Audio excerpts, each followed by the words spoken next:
Have you ever taken a photo directly from the Messages app and realized that it automatically appeared in your gallery, even though you didn't want it saved?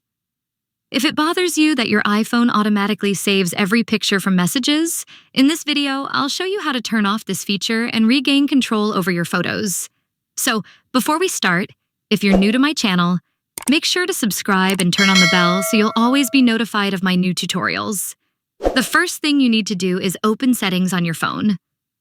Once you're in Settings, scroll down a bit, find the Camera section, and tap on it. When you're in the Camera section, you'll see a bunch of options.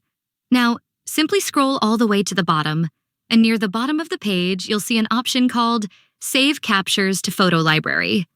Tap the switch next to it to turn it off. Once you turn off this option, photos taken directly from the Messages app will no longer be automatically saved to your gallery or photo library. You now have full control over which photos you want to keep and which ones you don't. If you take a photo from Messages, it will remain only in the chat. And that's all for this video. I hope you found it helpful. If you did, leave a like, share the video with your friends, and subscribe to my channel. Thank you so much for watching, and I'll see you very soon.